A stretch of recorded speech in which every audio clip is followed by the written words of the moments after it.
하우 하우. 사장님, 삼성에서 S6 라이트 액정 삐뚤인 거 살 거냐고 물어보는데 안 사면 다른 데 준다고. 안녕하세요. 싸게 달라 해. 신제품 괜찮다 30 단종시키면 된다 해.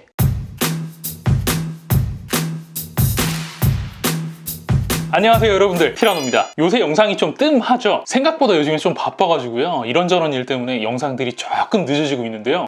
기다리시는 여러분들 너무너무 죄송합니다. 요럴 때는 진짜요, 분신술을 딱 써가지고 몸을 갖다가 두 개로 탁 만들었으면 좋겠어가지고 제가 요즘에 좀 연습을 하고 있거든요. 한번 보여드릴게요. 타노스처럼 이렇게 해가지고 손가락을 탁 하면, 자 보셨죠? 두 개가 된 거? 장난하냐? 사실 장난이고요 여러분들. 이쪽에 보시는 이 제품이 바로 여러분들께 오늘 소개해드리려고 하는 제품이고요. 이 오른쪽에 보이는 녀석은 지난번에 소개를 해드렸었던 아이플레이 30라는 제품의 박스예요. 자, 오늘은 뭘 소개해드릴지 감이 오시죠? 맞습니다. 올도큐브의 아이플레이 40라는 제품을 가지고 와봤어요. 저는 이 제품을 1월 8일 18만원 정도에 G마켓에서 해외 배송 대행 상품으로 구매를 했거든요. 근데 이게 구매 당시에는 구매 페이지에 글로벌 버전이라고 분명히 써 있었거든요. 그런데 막상 이 제품을 받아보니까요, 대부분의 제품들이 이럴지는 잘 모르겠는데 아무튼 제 제품 같은 경우에는 중국 내수용 제품에다가 글로벌 롬만 씌운 제품이 왔어요. 지금 국내 쇼핑몰에서 해외 배송으로 들어가 있는 제품들은 아마도 대부분 이런 제품들일 것 같은데요. 제가 지금까지 한 일주일 정도 사용했거든요. 그런 기준에서 딱 말씀을 드리자면 일단 제 제품에선 아직까지 특이점 없어요. 하지만 이 제품 이제 후기들을 좀 읽어보니까 제품을 받으신 분들 중에서 이유 없이 부팅이 된다, 혹은 뭐 터치를 갖다가 세게 누르면은 갑자기 껐다 켜진다, 이런 얘기들이 좀 있는데 요거는 제가 봤을 때 아마도 롬 불량 증상인 것 같거든요. 때문에 이 제품 구매하시려는 분들은 글로벌 버전이 나오기 전에는 이런 부분들을 조금 유의해서 구매를 해야 된다, 이런 거를 좀 인지를 하시고 보시길 바라겠습니다. 오케이? 자, 오늘도 할 얘기가 굉장히 많거든요. 바로 시작합니다. 박스 재질, 구성품 모두 아이플레이 30와 완벽하게 동일합니다. 하긴 아이플레이 30가 나온 지도 얼마가 안 됐잖아요. 그 상태에서 아이플레이 40가 나왔기 때문에 박스를 재활용하는 것도 별로 그렇게 이상하지 않다, 이렇게 생각을 했었는데요. 근데 박스 사이즈가 다릅니다. 아니, 박스를 새로 만드는데 그 디자인을 그대로 쓴 거야? 진짜 그렇게 디자인하기가 귀찮았냐? 그래도 새 제품이잖아. USB A to C 타입 케이블 하나 들어가 있고요. 심 트레이 핀이랑 설명서, EU 타입의 충전기가 하나가 들어가 있습니다. 어이구, 그래도 5V EA짜리네요. 10W급 충전기도 아무튼 하나가 들어가 있어요. 전면에 보호 필름 하나를 벗겨내면은 안에 하나가 더 기본으로 붙어 있으니까 참고를 하시고요. 그러면은 재질도 한번 확인을 해보죠. 후면은 이게 알루미늄에 도장을 한 건가 유심히 제가 살펴봤는데 요거는 플라스틱이 맞는 것 같습니다. 근데 진짜 이걸 이 정도로 관찰을 해야 플라스틱인 거를 알 정도니까 참 마감이 많이 발전하긴 했다라는 생각이 들어요. 사이드 엣지랑 하우징 모두 플라스틱으로 마감 처리되어 있고요. 이전 세대 아이플레이 30와는 다르게 사이드 부분이 이렇게 둥글게 말아져 있습니다. 오히려 전작 아이플레이 30보다 테클라스트 M40 이런 애들이랑 디자인이 조금 더 비슷하다고 보여져요. 그런데 이게 모양만 좀 달랐어야 되는데 전작과 마감도 좀 다릅니다. 버튼은 보시다시피 약간 덜렁대는 느낌이 있고요. 제품을 이렇게 잡고 약간씩 이렇게 휘어봤을 때 아이플레이 30보다는 약간 견고함이 떨어진다는 게 느껴지고요. 오히려 제가 봤을 때는 M40과 하우징이 조금 더 비슷한 느낌이 듭니다. 그렇다고 완전히 M40이랑 비슷하다는 얘기는 아니에요. M40과 가깝다는 얘기인 거지, M40보다는 얘가 그래도 마감 기준은 조금 더 나은 편입니다. 엣지나 디스플레이 이런 부분들은 모두 둥글둥글하게 처리를 했는데요. 이게 이제 갤럭시 탭 S6 라이트의 디자인과 굉장히 비슷하게 만들어져 있고요. 그래서인지 나름 고급감과 귀여움도 조금 느껴져요. 두께는 카툭튀 면이 9.21mm, 일반 면이 8.03mm로 약 1.2mm 정도 카툭튀가 있고요. 바닥에 놓고 사용을 할 때 3면은 이렇게 눌러도 아예 움직임이 없고 나머지 한쪽 면 같은 경우에도 부담스러울 정도로 덜컹대지는 않는 수준입니다. 사이즈는 가로 157mm, 세로 257mm, 무게는 449g으로 전작에 비해서도 동급 다른 제품에 비해서도 거의 50g 정도는 가볍습니다. 실제로도 이렇게 들어보잖아요. 그러면은 굉장히 라이트하다라는 느낌이 들어요. 상단에는 스피커 2개, USB-C 타입 포트, 좌측에는 유심과 SD 카드 슬롯을 넣을 수 있는 트레이, 우측면에는 전원 버튼과 볼륨 업다운 버튼, 그리고 하단에는 스피커가 2개나 추가로 들어가 있는데요. 이야, 무려 쿼드 스피커예요. 대신 이제 3.5파이 오디오 콤보 단자는 빠져 있는데요. 아마도 제가 생각했을 때는 이제 중국 사람들에게도 전부 다 무선 이어폰을 쓰는 시대, 이런 게 왔나 봐요. 그죠? 그런데 3.5파이는 그렇다 치고요, 한쪽으로 이렇게 포트가 치우쳐져 있는 거죠. 저 같은 비율 빌런들이 이런 거 보잖아요. 굉장히 불편합니다.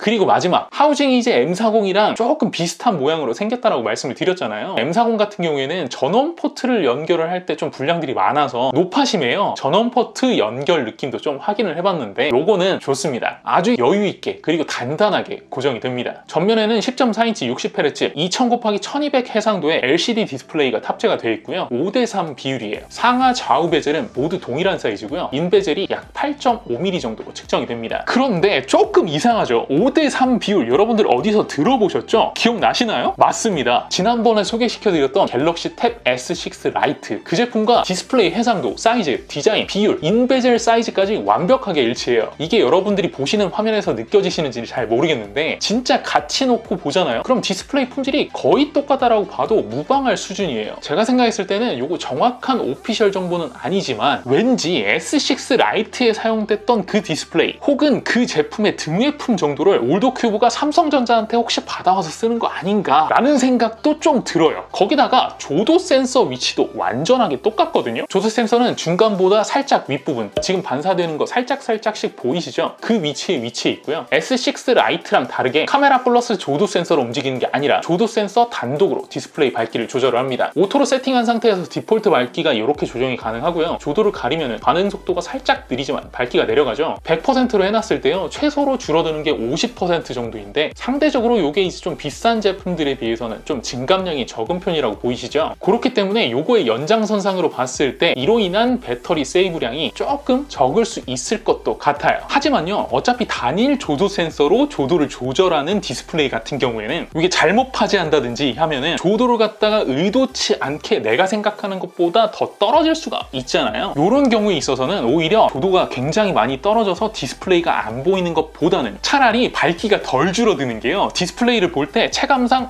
밝기가 더 좋은 것 같다? 라는 생각을 불러일으킬 수가 있습니다. 그리고 또 하나, 제가 중국산 태블릿 같은 경우에는 여러분들께 많이 소개를 시켜드리면서 조도 센서는 굉장히 쓰레기니까 요거는 웬만하면 끄고 쓰세요, 이렇게 대부분 설명을 드렸잖아요. 그런데요, 요거는요 그냥 켜놓고 쓰셔도 될 정도로 약간 조도 센서가 뭐랄까 멍청하진 않다? 그런 느낌 정도가 들었어요. 터치는 인셀 터치라서 이전 디스플레이에 비해서는 터치감이 약간 향상된 건 맞는 것 같거든요. 하지만 제가 느껴지기로는요, UI 최적화가 조금 덜 돼 있어서 그런지 반응 속도가 터치의 질감에 맞춰서 잘 따라온다는 느낌이 조금 떨어져요. 그래서 그런지 터치감이 굉장히 좋아졌다, 이렇게 평가되기는 조금 어렵다, 그런 생각이 들더라고요. 상단에서 이렇게 내리면 나오는 메뉴에는요, 블루라이트 필터, 이북 리더 모드 등을 지원을 하기는 하는데 블루라이트 필터의 강도를 정하는 거는 불가능하게끔 세팅이 되어 있고요. 보시다시피 색, 온도나 이런 건 설정이 가능하긴 한데 화이트 밸런스 조정은 불가능합니다. 그리고 하나 더, 화면을 두 번 두드리면은 깨어나는 노크온 기능도 빠져 있어요. 전면에는 500만 화소 카메라, 후면에는 800만 화소 AF 싱글 카메라가 탑재가 되어 있고요. 후면 카메라 아래는 플래시도 하나 달려 있습니다. 거기다가 이제 재밌는 기능도 지원을 하고 있는데요, 턱을 깎는다든지 입술을 칠한다든지 이런 식으로 좀 잔망스러운 몇 가지 기능들이 들어가 있어요. 제가 봤을 땐 카메라 화질도 아주 셀카용으로 적합한 게, 저 같은 사람은요 옛날에 하두리캠 마냥 허옇게 뜨게 해가지고 코 능선 안 보이게 이렇게 세팅을 하는 게 굉장히 잘 나오는 얼굴이거든요. 그 기준에 아주 적합한 카메라입니다. 응?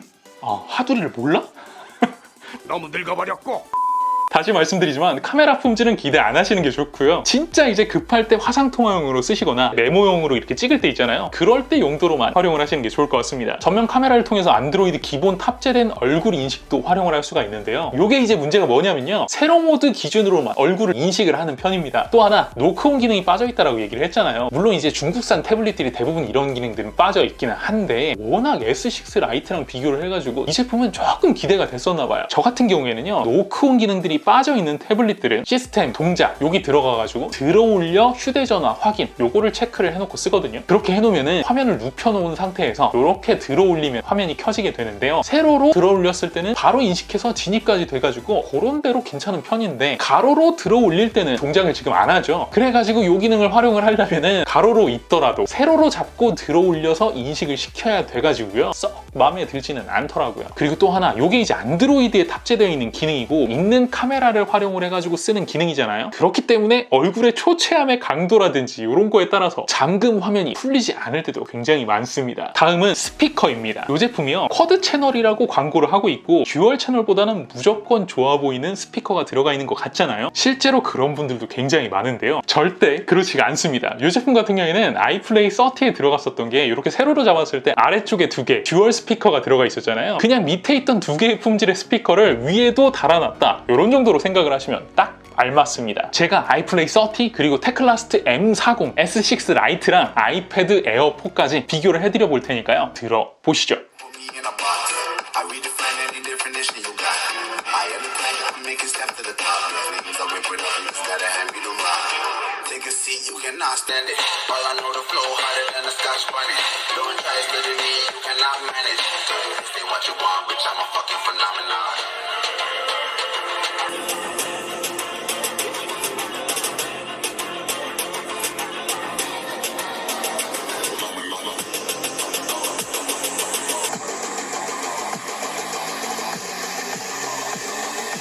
This ain't what you want, bitch, I'm a fucking phenomenon.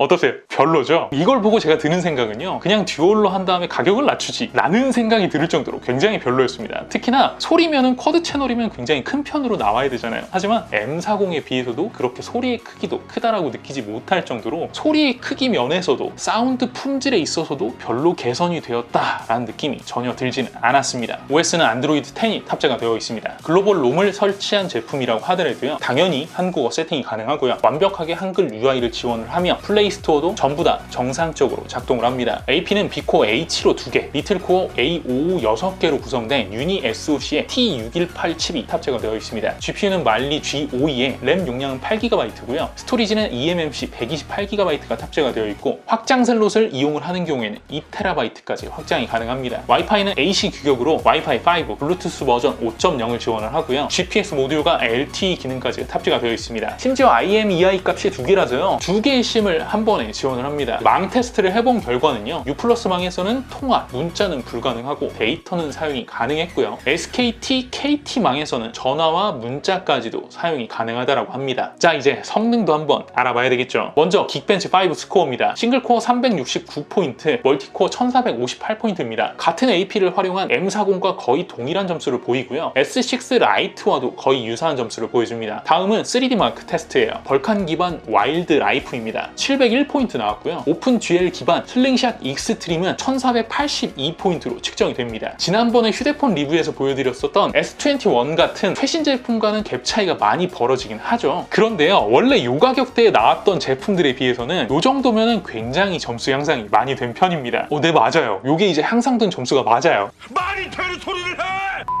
거기다가 얘는 S21 같은 애랑 다르게 온도도 좀 착하죠. 게임 테스트도 한번 진행을 해보죠. 먼저 검은 사막입니다. 풀옵션 기준이고요. 보시다시피 끊김이나 불편함 전혀 느껴지지 않죠. 다음은 아스팔트 9입니다. 솔직히 얘기하면요, 완전히 부들부들한 수준은 아니고요. 특히 여러 대의 차가 몰려가지고 이펙트가 같이 터질 때는 좀 버벅거리는 듯한 느낌이 있어요. 다음은 원신입니다. 최저 옵션 기준이고요. 여기 이제 RPG 게임이다 보니까 엄청 타격이 크지는 않긴 한데 분명히 버벅거림은 굉장히 심한 편이고요. 특히나 자동 전투 이런 게 없는 시스템이다 보니까 원신하시려고 하시는 분들은 이 제품 같은 경우에는 조금 생각을 해보셔야 되지 않을까라는 생각이 들어요. 다음은 배틀그라운드입니다. HD 화질까지만 지원을 하고요. FPS는 최상으로 설정이 가능합니다. 이 기준으로 테스트를 했을 때 끊김이나 불편함은 없고요. 이 정도면 원활하게 플레이가 가능하다, 이렇게 평가를 할 수가 있을 것 같습니다. 카트라이더 러쉬 플러스도 렉 전혀 없이 원활하게 플레이가 가능하고요. 마지막으로 리니지 2M도 최저 플레이 시 약간 버벅거리는 감이 있긴 하지만 자동 전투 해놓고 돌리시기에는 크게 무리 없는 수준으로 플레이가 가능합니다. 그런데 이게 느낌 차이인지는 잘 모르겠는데요, M40이랑 동일한 AP가 탑재가 되어 있잖아요. 그럼에도 불구하고 테클라스트 M40보다는 조금 뭔가 최적화가 잘 돼 있다? 이런 느낌이 좀 들어요. 이게 이제 디스플레이 차이인가 싶어가지고 M40도 같이 돌려봤거든요. 그럼에도 불구하고 분명히 이 제품이 M40보다는 뭔가 좀 더 부드럽다? 그런 느낌이 있어요.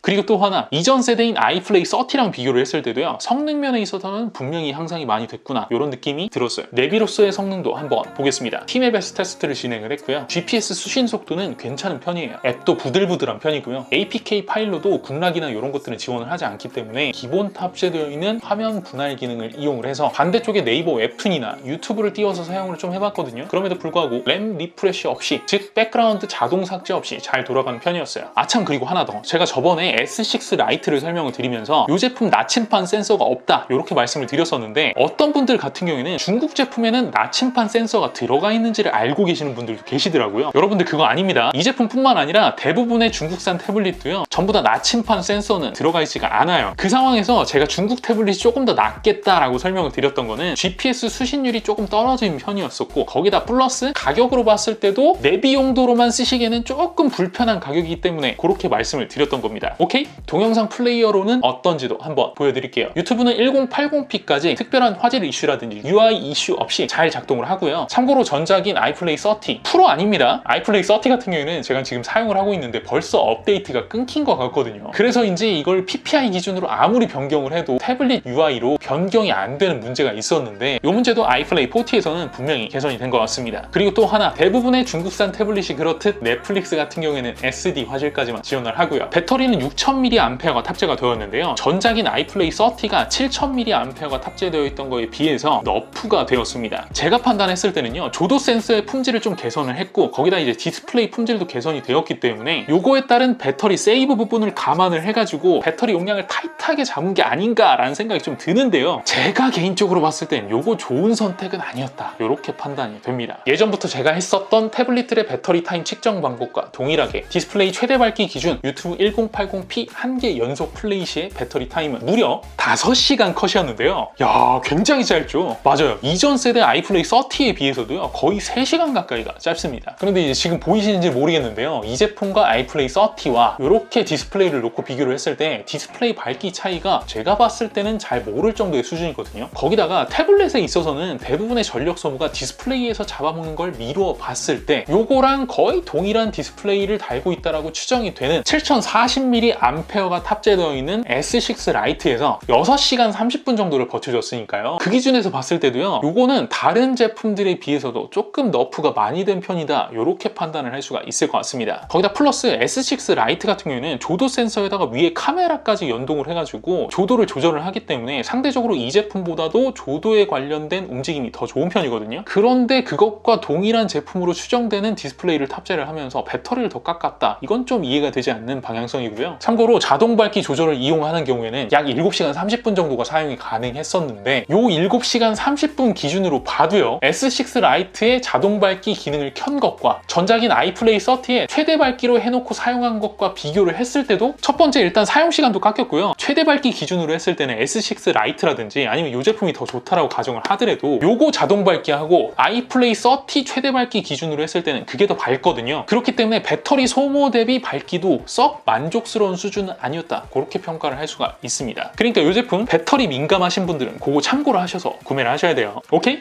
자, 어떻게 보셨나요? 아니다. 왜 이러는 걸까요?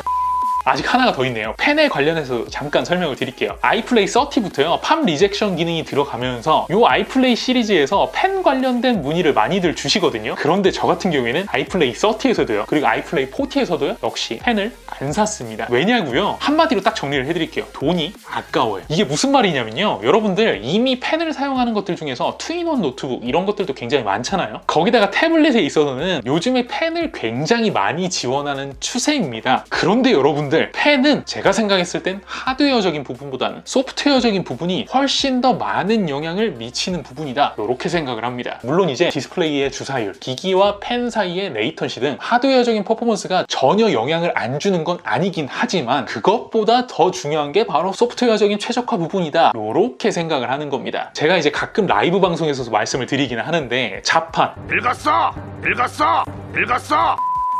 아니구나, 키보드구나. 죄송합니다. 이 키보드를 치는 것보다 이렇게 펜으로 쓰는 게 익숙했었거든요. 그리고 현재도 그런 편이라서 필기와 관련해서는 굉장히 이 제품 저 제품 많이 사용을 해봤었거든요. 그런데 그렇게 많이 사용해본 저 같은 사람이 내린 결론이 뭐냐? 첫 번째, 일단 필기감이 이상하잖아요. 그럼 무조건 필기는 안 하게 됩니다. 그리고 두 번째요, 이런 필기감 기준으로 적어도 이상하지 않다, 좋다가 아닙니다, 이상하지 않다라고 판단되는 제품은 단 2개의 회사, 삼성과 애플 제품밖에 없다라는 거예요. 그나마도 윈도우는 제외입니다. 여러분들 진짜 필기와 관련해서는요, 돈 낭비하지 마세요. 그냥 이 제품에 펜이 딸려있다라고 하면 모를까, 테스트를 위해서 한번 사려고 보니까 2만원, 25,000원 하더라고요. 그럼 이 제품의 제품 가격이 10%가 넘습니다. 사지 마세요. 저렴이 태블릿에도 들어가 있는 펜들이 정말 쓸만해졌다, 이렇게 판단이 되면은 여러분들께 리뷰를 해드릴 테니까요. 아직까지는 이런 저렴이 태블릿에는 필기를 기대하지 마라. 아셨죠? 자, 어떻게 보셨나요? 오늘은 아이플레이 30의 후속작 올도큐브 아이플레이 40라는 제품에 대해서 한번 알아봤습니다. 지난 세대 아이플레이 30에 비해서요, 확실히 개량이 된 AP의 성능, 램 용량, 디자인적인 완성도로 동영상 플레이용으로도 게임용으로도 한 단계 분명히 진보한 제품이라는 생각이 들었는데요. 물론 이제 아이플레이 30가 나오자마자 얼마 안 돼가지고 바로 아이플레이 40를 내면서 아이플레이 30를 사용을 했던 혹은 구매를 했던 사용자들에게 뒤통수를 갖다가 시게 후렸죠. 하지만 짧은 텀을 가지고 만든 제품이다 라고 생각할 수 없을 정도로요, 훌륭한 모습을 보여줬다. 요거에 대한 이견은 여러분들도 없으실 것 같습니다. 다만 좀 가격이 많이 비싸졌어요. 제가 구매할 때는 18만원대였지만 현재 가격으로는 20만원이 넘기 때문에 이게 과연 가성비인가? 라는 생각이 드는 지점까지 왔다라고 생각이 들고요. 최종적으로는요, 테클라스트 시리즈보다 아이플레이, 즉 얼도큐브의 제품이 더 낫다라고 평가가 되었었던 요 마감면에 있어서 조금 너프가 된 듯하고, 마지막으로는 배터리 타임이 너프가 되었다는 점, 요건 조금 이 제품의 아쉬운 점이 아닐까라는 생각을 해봅니다. 자, 그럼 이제 정리를 좀 해드릴게요. 배터리 타임 성애자다, 패스를 하시는 게 좋을 것 같고요. 영상 시청용으로는 넷플릭스 제외하고 S6 라이트급이고, 게임용으로도 S6 라이트 정도 급은 되니 내가 S펜을 사용을 하진 않는데 S6 라이트 정도의 디스플레이 화질을 원한다 라고 했던 분들 같은 경우에는 지금 굉장히 S6 라이트가 비싸잖아요. 그거에 비해서 조금이라도 더 저렴한, 조금이 아니구나, 반값이네요. 어쨌든 그 반값으로 디스플레이 품질을 즐길 수 있다는 거, 그 정도로 이 제품의 장점을 생각을 하시면 될 것 같습니다. 자, 영상 봐주셔서 감사드리고요. 여러분들의 생각을 댓글에 주르륵 남겨주시면 제가 답변 드리도록 하겠습니다. 좋아요와 구독 그리고 알림 설정도 꼭 잊지 마시고요. 이상 티라노였습니다. 고맙습니다.